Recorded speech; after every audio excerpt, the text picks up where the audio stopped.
Selamat pagi teman-teman sekalian.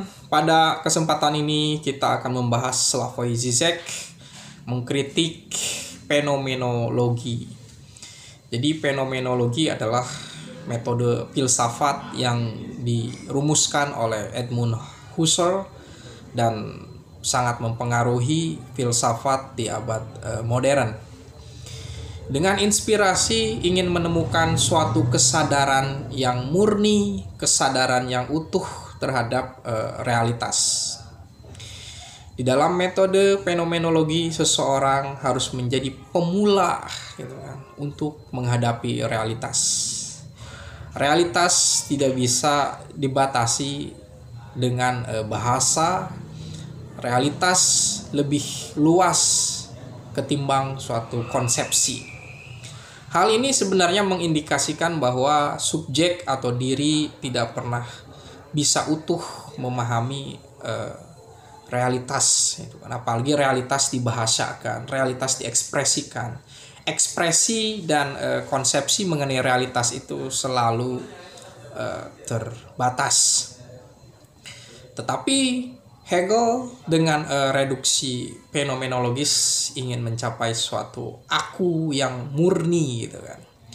Aku yang sebagai fondasi memahami keterlibatan, ketergantungan atau suatu komunikasi dengan realitas alam, realitas sosial, fenomena yang melingkupi kehidupan manusia. Ini dikritik oleh Žižek. Žižek menolak ide Husserl tentang kesadaran murni gitu kan, yang menanda kurung dunia melalui epoke. Gitu kan. Bagi Žižek tidak ada titik netral di mana subjek atau diri mengamati fenomena secara murni tanpa keterlibatan ideologi, bahasa atau sistem simbol atau ketidaksadaran. Jadi upaya fenomenologi untuk menghadirkan suatu kesadaran yang penuh tentang realitas, pemahaman dan keterlibatan dengan realitas itu suatu upaya untuk mendapatkan suatu fondasi, mendapatkan suatu kepenuhan terhadap makna. Ini tentu saja akan dikritik oleh Lacan dan Žižek karena subjek menurut psikoanalisis adalah suatu diri atau subjek yang selalu mengalami kekurangan, lack gitu kan. Dia akan selalu menegasi, berdialektika dengan realitas. Fenomena secara murni tanpa keterlibatan ideologi bahasa itu sebagai sesuatu yang bersifat ilusi.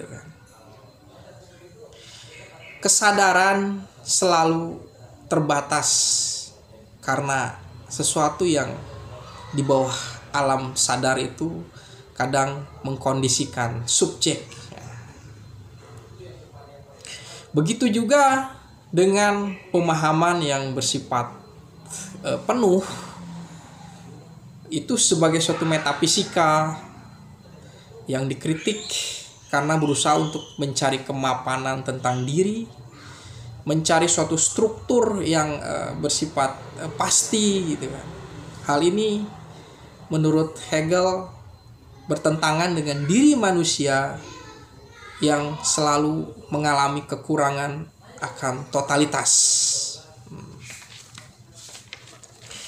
Ini merupakan suatu yang sangat bersifat sintesis lah ya. Keinginan, fantasi, ketakutan ini menjadi suatu kondisi dari psikis. Sehingga hadirlah suatu metafisika gitu kan yang berusaha untuk memberikan suatu penjelasan bahwa tentang aku gitu. Aku ini bersifat rasional gitu kan. Kemudian fantasi yang di dalam diri manusia itu, di dalam psikis manusia sebagai suatu keadaan yang memang perlu untuk memberi atau mengisi kekosongan gitu yang sementara digunakan oleh kapitalisme untuk memberikan kesan-kesan tentang kenikmatan dan kebahagiaan. Ini memperlihatkan atau menjelaskan bahwa keterlibatan realitas struktur di luar diri itu sangat mempengaruhi tentang pembentukan diri atau subjek, gitu kan.